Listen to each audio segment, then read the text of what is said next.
너희 중에 심지어 음행이 있다 함을 들으니 그런 음행은 이방인 중에서도 없는 것이라. 누가 그 아버지의 아내를 취하였다 하는도다. 그리하고도 너희가 오히려 교만하여져서 어찌하여 통한이 여기지 아니하고 그 일 행한 자를 너희 중에서 쫓아내지 아니하였느냐. 내가 실로 몸으로는 떠나 있으나 영으로는 함께 있어서 거기 있는 것 같이 이런 일 행한 자를 이미 판단하였노라. 주 예수의 이름으로 너희가 내 영과 함께 모여서 우리 주 예수의 능력으로 이런 자를 사탄에게 내주었으니 이는 육신은 멸하고 영은 주 예수의 날에 구원을 받게 하려 함이라. 아멘. 네, 우리 고린전서 5장에는 이제 구원이라고 하는 것에 대해서 우리가 이제 어떻게 보는지를 가르쳐 주고 있습니다. 구원은 이제 너희 중에 심지어 음행하는 일이 있다고 하느니 이런 음행은 이제 이방인 중에도 없는 것이다. 이렇게 말하면서, 이제 계모죠. 자기 아버지의 아내와 결혼한 사람이 있다. 이제 그 얘기를 하고 있습니다. 그래서, 이런 일은 진짜, 좀처럼 이제 보기 어려운 일인데, 이제 그런 일이 있었나 봐요. 근데 이 바울이 이 3절에 보면요. 이 3절이 말씀이 좀 재밌는 말씀이에요. 3절 한번 띄워줘 보실래요? 내가 실로 몸으로는 떠나 있으나, 이 몸으로는 너희와 떨어져 있다는 뜻이에요. 떠나 있다는 것이 아니라 몸으로는 떨어져 있지만 영으로는 거기에 함께 있었다, 그 얘기를 하고 있습니다. 이게 영으로는 함께 있어서 거기 있는 것 같이 이런 일을 판단했다. 이게 몸으로는 떠나 있지만 떠나 있어요. 근데 성령에 의해서 영으로는 이제 그 고린도 교회에서 일어난 그 일을 직접 보고 듣고 그 일을 판단했다, 그 얘기를 하고 있는 것입니다. 이런 일들이 이제 있어요. 그 에스겔 때도 에스겔 선지자를 하나님께서 이끌으셔가지고 이제 그 이스라엘 장로들이 우상 숭배하는 것들을 이제 몸은 떠나 있지만 그러나 하나님께서 에스겔을 영적으로 이끄셔가지고 그것을 보게 하시고 그걸 듣게 하시고 뭐 이런 일들이 그 구약 성경에 이제 몇 번 써 있습니다. 근데 사도 바울도 이제 그런 일이 있었다는 것입니다. 몸은 떨어져 있지만 성령께서 나를 데리고 가셔서 그곳에서 일어난 일을 보게 하시고 듣게 하셨다는 것입니다. 그래서 내가 이런 일을 행하는 사람을 판단하였노라. 이 판단했다고 했는데요. 이 사람은 이제 구원을 받습니다. 예. 그 자기 아버지 아내를 취하였다 하는도다. 자, 이런 음행은 이방인 중에도 없는 것이다. 근데 이 사람은 내가 이 사람을 영으로 함께 있어서 거기에 내가 같이 있어서 이 사람이 했던 모든 일을 보고 들었는데 내가 이 사람을 판단했다. 그러니까 바울이 누군가의 이야기를 전해 들은 게 아니에요. 직접 보고 들은 거예요. 그래서 이 사람을 판단했다. 이렇게 말하고 있습니다. 근데 이 사람이요. 자, 5절 보세요. 5절.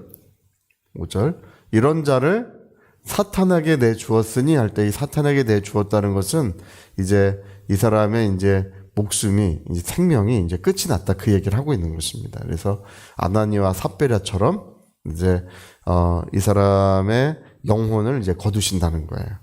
거두는데 육신은 멸하고 영은 어떻게 한다고요? 주 예수의 날에 구원을 받게 하려 함이라, 이렇게 말씀하고 있습니다. 육신은 멸하지만 그 영은 주 예수의 날에 구원을 받는다는 것입니다. 그래서 구원은요, 쉽게 받는 것이고 구원받은 것은요, 좀처럼 없어지지 않습니다. 이 문제는 뭐냐면 이제 우리 뒤에 이제 그 얘기하지만 이런 사람은 하나님의 나라를 유업으로 받지 못하리라고 이렇게 말씀하고 있습니다.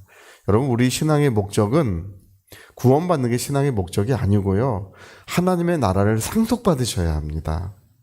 이런 일을 행하는 자들, 우리가 뭐 불의한 일, 뭐 세상에 죄악된 일들, 이런 하나님의 뜻을 어그러뜨리는 일들을 하고 사는 사람들은 하나님의 나라를 유업으로 받지 못하리라, 상속받지 못하리라, 그런 얘기를 분명히 들려주고 있습니다. 저와 여러분은 살아계신 하나님의 자녀들이기 때문에 하나님의 나라를 상속받을 그 영광이 우리에게 약속되어 있는 줄로 믿습니다. 하나님의 상속자들이에요.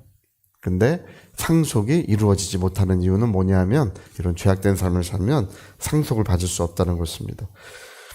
근데 제가 볼 때 왜 이런 신앙생활을 하는지, 왜 이렇게 죄악된 신앙생활을 하는지를 제가 생각해 보면 십자가 보혈의 은혜를 잘못 받았기 때문에 그래요. 기본적으로 주님의 십자가 보혈의 은혜를 온전히 받은 사람은 이런 삶을 살 수가 없습니다. 예. 제가 어저께 박간준 장로님의 이야기를 잠깐 읽어봤습니다. 박간준 장로님은 1800년도에 태어나셨어요. 1800년도에 태어나셔서 1945년도에 돌아가셨습니다. 60세, 아마 60 몇 세쯤 돌아가셨을 거예요. 의사셨고, 이제 이분이 1935년도인가 기도하시는데, 이제 막 기도하고 계실 때에, 이제 주님의 음성이 들려옵니다. 십자가의 정병을 내가 구하고 있다. 누가 나를 위해서 피를 흘리겠느냐 이렇게 물어보셔요. 그래서 이 박간 장로님이 주님의 음성을 듣고 주여 내가 주님을 위해 피를 흘리겠나이다. 뭐 이렇게 이제 기도를 합니다. 1935년도의 일이고요. 그 다음에 이제 1937년도 지나가면서부터는 환상 중에 일본 제국이 불의 심판이 내려오는 것을 보게 됩니다. 그래서 우리 히로시마 두 도시에 나가사키인가 하여튼 두 도시에 원자 폭탄이 떨어지지 않습니까? 그거를 이제 그때 당시에 1937년도 6년도 이럴 때 그때 당시에 기독교인들은 이 환상을 통해서 이제 불의 심판이 내려오는 걸 보게 돼요. 그래서 1939년 3월 24일이에요. 정확히 1939년 3월 24일에 제74회 일본 제국회의가 일본 국회의사당에 열어지고 있었습니다. 그때 일본 총리랑 일본 내각 대신들이 전부 참여했어요. 그리고 이제 일본의 이제 제국 국회의원들 다 참여한 그 자리에서 이 박간준 장로님이 이제 안희숙 씨와 박영창 씨 이 세 사람이 갔죠. 이 박간중 장로님이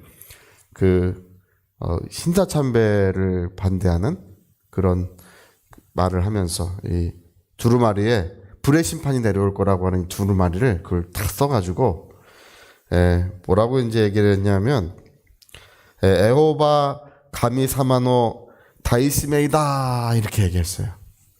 에호바 가미 사마노 다이시메이다 이걸 막 암행어사 출도요 하는 것처럼 큰 소리로 이게 무슨 말이냐면 여호와 하나님의 대사명이다 그 얘기예요.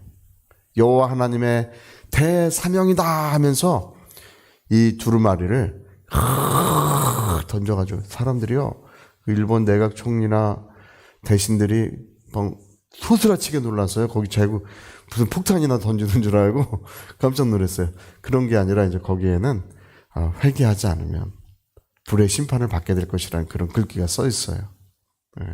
그래서 이 세 사람이 이제 거기서 체포가 돼가지고 이제 박영창 씨랑 안희숙 씨는 이제 얼마 있다가 감옥 갔다가 얼마 있다가 이제 출소가 됐는데 이 박간준 장로님은 6년 동안을 이제 옥살이를 하다가 1945년도에 이제 해방되는 그해 순교를 하십니다. 제가 이분이 쓴 시를 제가 어디서 봤냐면 우리 정성구 총장님이 이제 칼빈 박물관이 근처에 있어요. 정자동에 있는데 거기 가서 정자동이 아니고 이제